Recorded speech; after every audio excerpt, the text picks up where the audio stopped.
Hello friends, welcome to new Saksham classes. Indian geography में आज का हमारा टॉपिक है भारत के तटीय मैदान। सबसे पहले हम बात करते हैं भारत में तटीय मैदान की स्थिति कहाँ है, कहाँ स्थित है। भारत के दोनों तटों पर बंगाल की खाड़ी और अरब सागर तथा पूर्वी घाट और पश्चिमी घाट के मध्य, यहाँ पश्चिमी घाट और ये पूर्वी घाट, इन दोनों के मध्य के भाग को हम तटीय मैदान कहेंगे।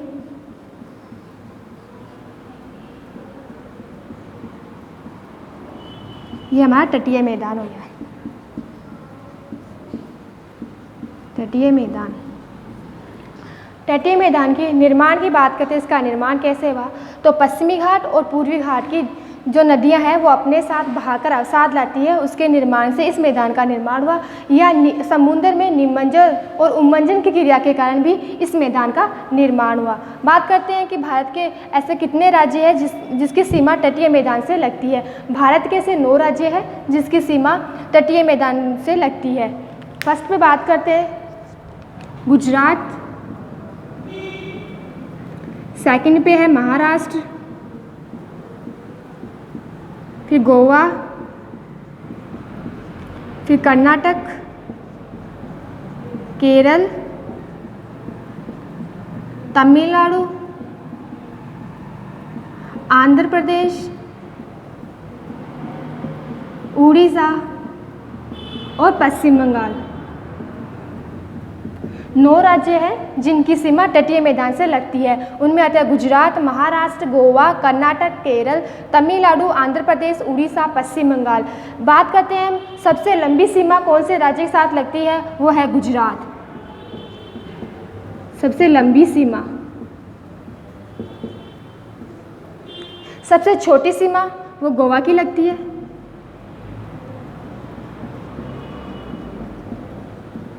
यहाँ से एग्जाम में क्वेश्चन पूछता है कि सबसे लंबी सीमा कौन से राज्य के साथ लगती है, तो वो गुजरात है। और सबसे छोटी कौन से राज्य के साथ लगती है, तो वो है गोवा। अब बात करते हैं हम तटीय मैदान को 2 भागों में बांटा गया है, पश्चिमी तटीय मैदान और पूर्वी तटीय मैदान। सबसे पहले बात करते हैं हम पश्चिमी तटीय मैदान की।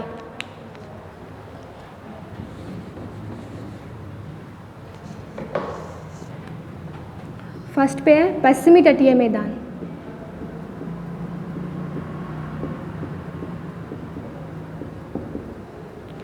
पश्चिमी तटीय जो मैदान है उसका निर्माण समुद्र में जो निमज्जन और उन्मज्जन की क्रिया होती है उससे इस मैदान का निर्माण हुआ है। इसकी लंबाई 1840 किलोमीटर है, चौड़ाई इसकी अधिकतम 80 किलोमीटर है। यह मैदान अधिक कटाफटा होने के कारण, जो पश्चिमी तटीय मैदान है ये अधिक कटाफटा होने के कारण यहाँ प्राकृतिक बंदरगाह अधिक पाई जाती है। इसमें इस तट में गुजरात, महाराष्ट्र, गोवा, कर्नाटक, केरल राज्य तक इसका विस्तार है। यह कच्छ के रण से लेकर कन्याकुमारी अंतरीप है, वहाँ तक इसका विस्तार है। पश्चिमी तटीय मैदान को 4 भागों में बांटा गया है। फर्स्ट है हमारा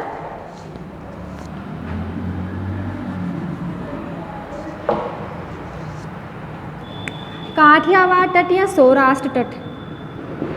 काठियावाड़ तट या सौराष्ट्र तट, इसका विस्तार कच्छ के रण से लेकर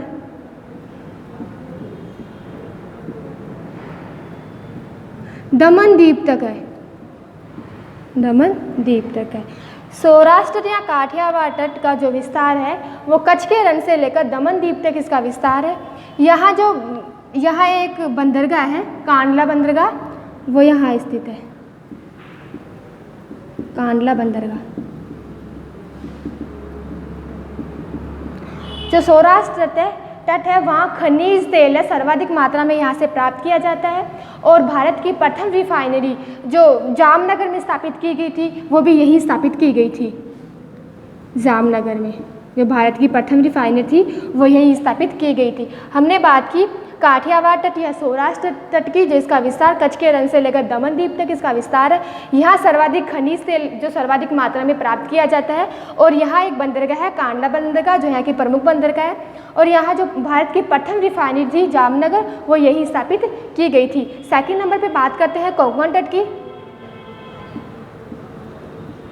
कोंकण तट कोंकण तट का विस्तार दमन द्वीप से लेकर गोवा तक इसका विस्तार है। गोवा तक इसका विस्तार है। जो कोंकण तट है उसमें एक बंदरगाह है, मुंबई बंदरगाह।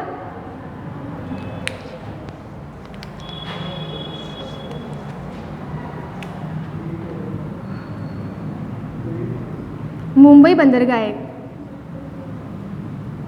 मुंबई बंदरगाह जो सालसर द्वीप पर बसी हुई है, जो कोंकण तट के अंतर्गत आता है। मुंबई बंदरगाह की एक सहायक बंदरगाह है नवासाव बंदरगाह, जो मुंबई बंदरगाह के दक्षिण में 14 किलोमीटर दूर स्थित है। इसी की सहायक बंदरगाह है। सेकंड पे बात करते हैं हम, कोंकण तट पे सर्वाधिक नारियल की कृषि की जाती है। नारियल की कृषि सर्वाधिक की जाती है। थर्ड पे बात करते हैं कन्नड़ तट।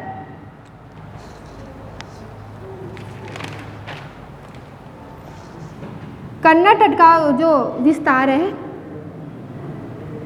कन्नड़ तट का विस्तार गोवा से लेकर न्यू मंगलोर तक है। न्यू मंगलोर तक।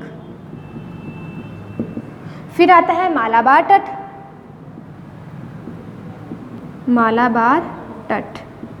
मालाबार तट का विस्तार न्यू मंगलोर से लेकर कन्याकुमारी तक इसका विस्तार है। कन्याकुमारी तक। सबसे पहले जो भारत में मानसून प्रवेश करता है वो मालाबार तट पर ही प्रवेश करता है। मानसून प्रवेश करता है। यहाँ से क्वेश्चन आता है कि कौन सा तट है भारत का जिसमें मानसून प्रवेश करता है सबसे पहले, तो मालाबार तट है जिस पे मानसून सबसे पहले प्रवेश करता है। यहाँ दो जनजातियाँ निवास करती है, एक तो इल्लुला और एक मोपला। ये दोनों जनजातियाँ केरल के तटीय क्षेत्र में धान की कृषि करती है। धान की कृषि करती है तटीय भागों में। और यहाँ जो केरल में झीलों को स्थानीय भाषा में कयाल के नाम से जानते हैं। यहाँ दो झीलें हैं, एक है वेबनाथ झील, सेकंड है अष्टमुंडी झील। अष्टमुंडी झील। यहाँ भारत का सबसे छोटा NH जो नेशनल हाईवे है NH 47A स्थित है। यह केवल 6 किलोमीटर लंबा है। 6 किलोमीटर लंबा है। मालाबार तट पर सर्वाधिक मात्रा में मोनोजाइट खनिज है, यही प्राप्त होता है। मोनोजाइट जो खनिज है वो भी यही प्राप्त होता है। हमने बात की पश्चिमी तटीय मैदान की। पश्चिमी तटीय मैदान का विस्तार कच्छ के रण से लेकर कन्याकुमारी तक इसका विस्तार है। इसके अंतर्गत गुजरात, महाराष्ट्र, गोवा, कर्नाटक, केरल राज्य इसमें शामिल है। और हम बात करें तटीय मैदान की लंबाई की, वो 1840 किलोमीटर इसकी लंबाई है। चौड़ाई इसकी अधिकतम 80 किलोमीटर है। और यह मैदान जो अधिक कटा-फटा होने के कारण यहाँ प्राकृतिक बंदरगाह अधिक पाई जाती है।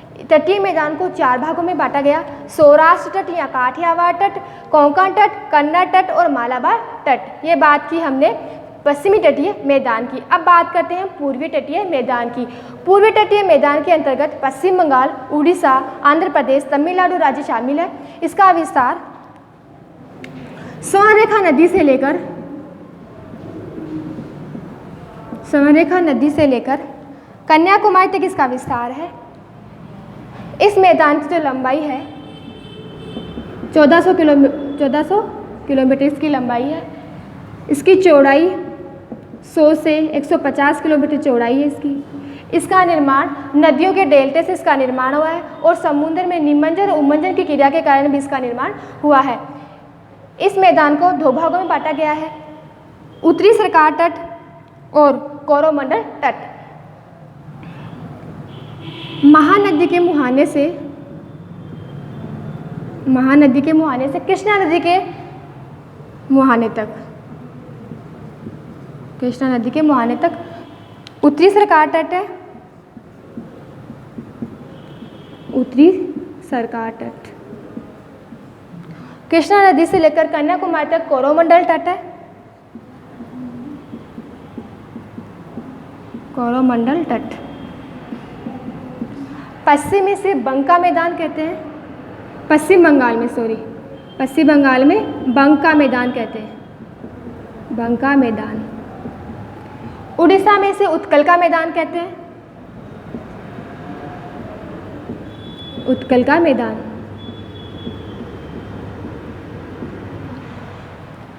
उत्तरी सरकार के तट के अंतर्गत यहाँ एक उड़ीसा में चिल्का झील है, जो सबसे बड़ी लेंगुर झील है, चिल्का झील।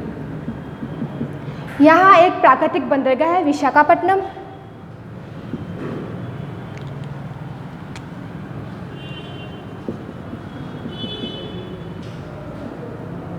विशाखापट्टनम जो प्राकृतिक बंदरगाह है, जो एक चट्टान है, डाफली नामक चट्टान है, उसके पीछे सुरक्षित स्थित है ये। फिर बात करते हैं कोरोमंडल तट की। कोरोमंडल तट का विस्तार कृष्णा नदी से लेकर कन्याकुमारी तक इसका विस्तार है। यहाँ जो है लौटता हुआ मानसून या शीतकाल में यहाँ वर्षा होती है। शीतकाल में यहाँ वर्षा होती है।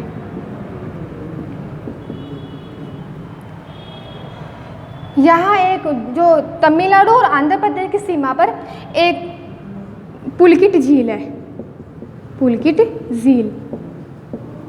यह वलयाकार परवाल झील है, वलयाकार परवाल झील है। यहाँ श्री हरिकोटा द्वीप स्थित है, जिस पर श्री सतीश धवल अंतरिक्ष अनुसंधान बना हुआ है। कोरोमंडल तट को तमिलनाडु के मैदान को दक्षिणी भारत का अन्न का भंडार भी कहते हैं। हमने बात की पूर्वी तटीय मैदान की। पूर्वी तटीय मैदान का विस्तार स्वर्णरेखा नदी से लेकर कन्याकुमारी तक इसका विस्तार है। इसकी लंबाई 1400 किलोमीटर है, चौड़ाई इसकी 100 से 150 किलोमीटर है। इसके अंतर्गत पश्चिम बंगाल, उड़ीसा, आंध्र प्रदेश, तमिलनाडु राज्य इसके अंतर्गत शामिल किए गए हैं। और इसको पश्चिम बंगाल में बंका मैदान कहते हैं, उड़ीसा में उत्कल का मैदान कहा जाता है। महानदी के डेल्टे से लेकर कृष्णा नदी के डेल्टे तक इसको उत्तरी सरकार तट कहा जाता है, और कृष्णा नदी के डेल्टे से लेकर कन्याकुमारी तक इसके कोरोमंडल तट कहा जाता है। ये बात की हमने भारत के तटीय मैदानों की। धन्यवाद।